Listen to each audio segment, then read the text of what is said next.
partisanship aside, are the optics of this tough when you have Devin Nunes going to the White House, a transition team he was part of, to brief the president and not fill in the rest of the committee? Does Schiff have a point? Does it bolster his argument that there needs to be an independent commission looking into these things? Well, maybe there needs to be an independent commission, but not because Devin Nunes went and talked to the president. I mean, does Adam Schiff really present that he is going to be nonpartisan, that he rises above it? Anybody who knows Schiff knows that he's anything but, nonpartisan or above the fray. I do think that this is an impossible situation to deal with through a public intel committee for the simple reason that when you get those guys together, even good guys who mean well, they become a gang of gas bags performing in front of the camera, and nothing really ever gets done except some posturing from both sides. I think you've got to put this in the hands of people who will look at this fairly. I would look at people who have served in Washington but have no intention ever of running again. Get from the Republican side, John Ashcroft or Trent Lott. From the Democrat side, get people like John Breaux or Tom Daschle, people who have some integrity, who are partisan, but who also can rise above it and really bring people together to look at all of these issues, whether it's Obama or whether it's President Trump and his team, and sort this stuff out, not in front of cameras, however, because that's never going to result in anything other than chaos. Okay, so are you saying you're for an independent commission? Or you're characterizing this as something different than that? I really am, because I don't think it'll ever happen if you do it within the context of the current Washington toxic environment. It's so lethal that there's no way that the current structure is going to come up with anything other than both sides accusing, pointing fingers, and nothing will happen other than further division in Washington, and the last thing we need right now. Okay, so how do you respond to Congressman Gowdy, who also serves on that Intelligence Committee, who says, guess what, we don't need an independent commission because we've got something called the FBI? Well, I'm not sure the FBI can be trusted in this. It seems like James Comey has, in many ways, discredited himself over the past several months, whether it's during the time of the pre-election, whether he thought Hillary was under investigation, not under investigation. Did Trump Tower get surveilled or did it not get surveilled? And I think both Democrats and Republicans are having a real hard time believing that the FBI is as independent, at least at the top, that it needs to be. I think out in the rank and file, yeah, it is. Gowdy is right, though, about one thing, and that is that, of course, the chairman of that committee has every right to go to the White House and have a conversation with the president. But as far as a detailed and a thorough and a fair and objective investigation, I don't think it's possible happening within the context of current members of Congress up for re-election with the opportunity to sit in front of cameras and perform for the public. There were many tense moments and, according to state media, hundreds of arrests made in Moscow alone. Our crew also getting caught up in the pushing and shoving. There's a massive police presence on hand here at these protests, and time and again we're seeing scenes like this, with the police pushing the protesters back and even making arrests. This way, this way. Okay. Russia's official news agency put the turnout at around 8,000 people at the march in Moscow, declared illegal by Russian authorities.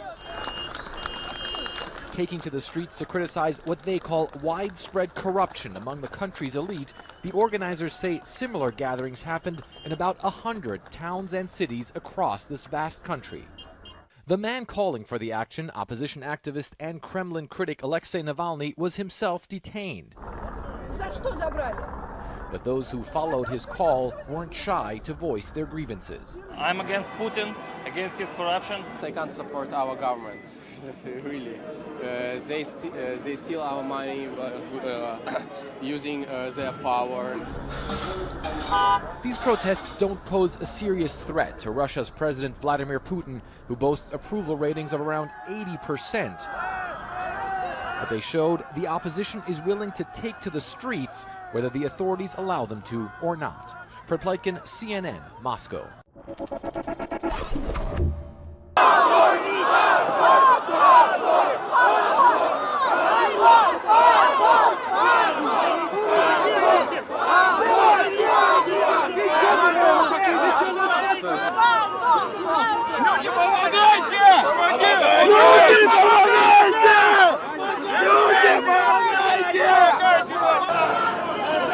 Помогите!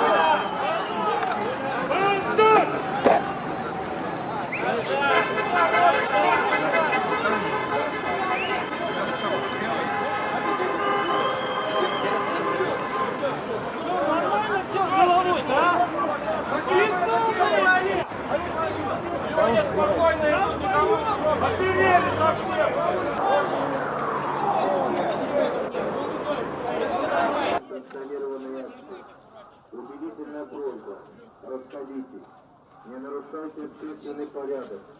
Не поддавайтесь на провокации. Подумайте о последствиях.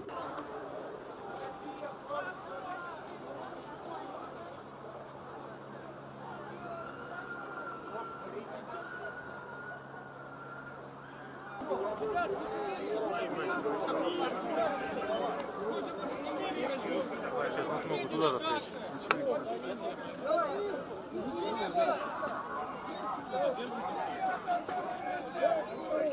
Вот давай туда.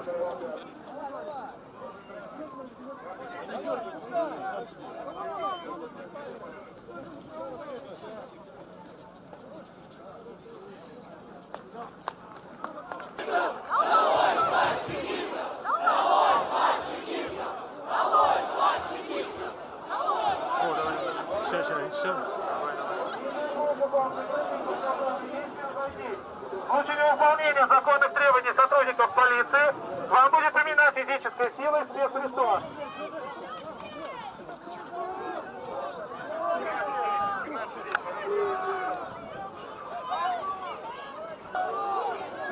Уважаемые граждане, прекратить противоправные действия и войти. В случае невыполнения законных требований сотрудников полиции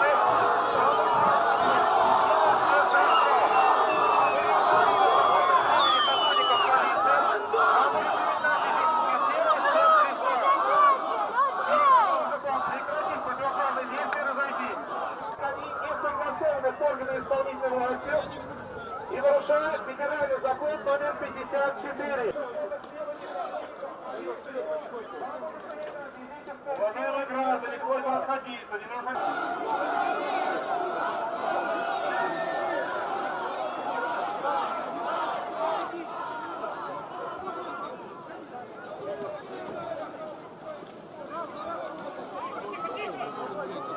Уважаемые граждане, объявительная просьба прекратить противоправные действия и разойти.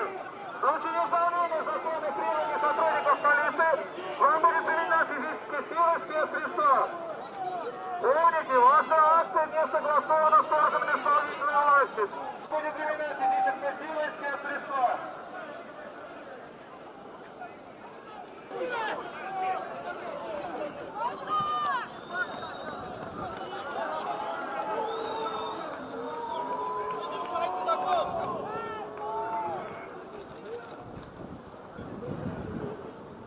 Прекратите ваши противоправные действия!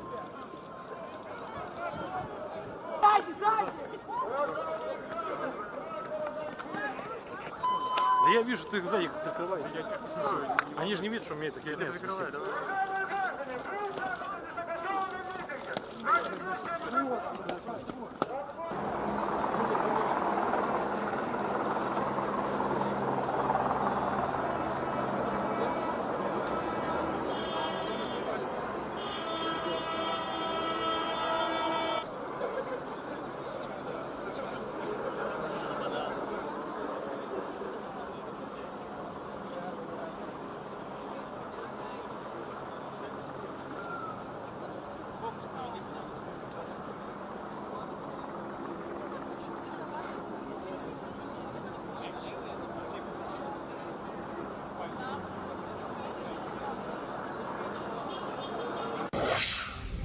The FBI, as part of our counterintelligence mission, is investigating the Russian government's efforts to interfere in the 2016 presidential election.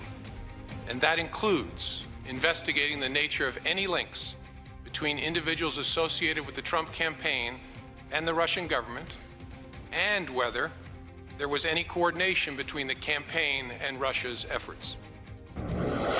That was a bombshell announcement from the FBI Director James Comey. And on Friday, we learned that former Trump campaign chair Paul Manafort and former advisors Roger Stone and Carter Page said that they would speak to the House Intelligence Committee about the Russia controversies. And we're back now with the panel.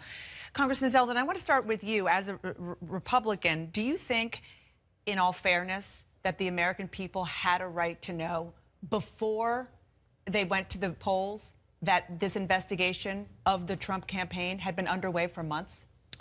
Well, the investigation that was taking place was with regards to there were successful hacks into the Democratic Congressional Campaign Committee, Democratic National Committee, John Podesta's emails, and that was the nature. No. The FBI director said explicitly that it was the Trump camp, any possible connection with the Trump campaign in Russia. Right, but I'm just saying the focus of the reason for the investigation, the focus of that investigation was determining those hacks and whether or not, as you're trying to protect the integrity of Election Day itself and not being able to hack into our systems at State Board of Elections, like that was the purpose for what was going on, and that was the focus of it. Incidentally, as you are progressing and you start learning more of the facts, the investigation evolves. Can I help the congressman? Go for it. The answer to the question is yes.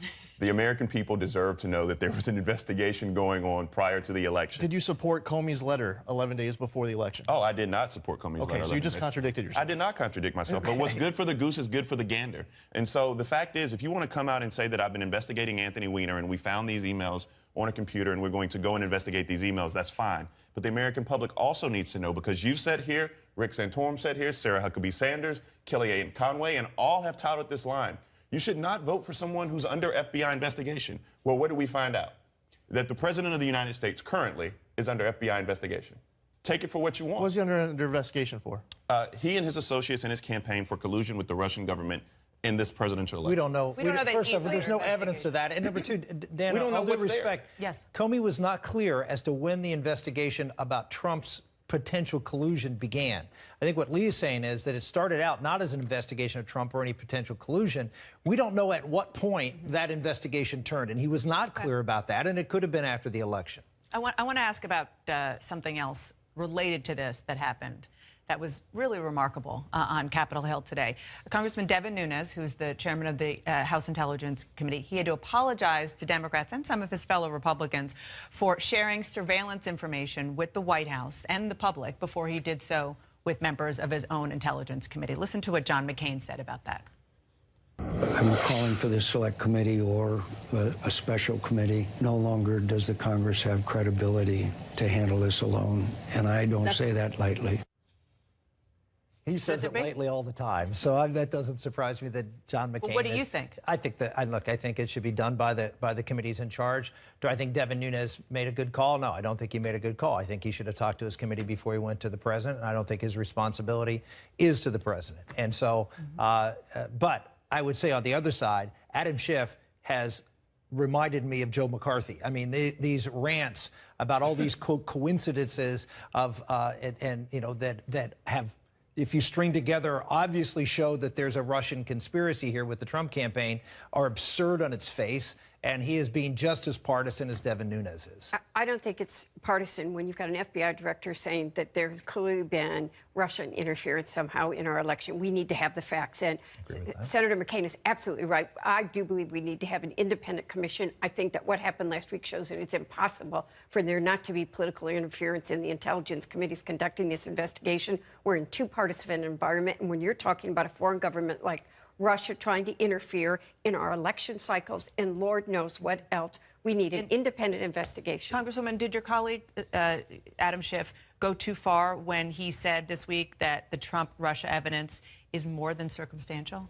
I don't think that he did. I don't have the information he does because he's not allowed to share it with me. But I think he is one of the most steadfast, even men that I know, and he would never say anything that didn't have truth to it. I admire the way that he's conducting this investigation. No one else has said that there's any evidence of that. But no your one else guy went rushing to the White House to try to protect no them one politically. Else, on both sides of the aisle, in the Senate, no one else has said that. And if Devin Nunes was coming out publicly with evidence and allegations to make the president look bad, then the Democrats would be celebrating. You don't have to come to the committee first. If you want to go to the cameras and say anything negative at all with regards to the president. But do you wish that as chairman of the Intelligence Committee, which historically has been bipartisan, the last vestige of bipartisanship in Washington, should he have I agree with everything that Rick just said.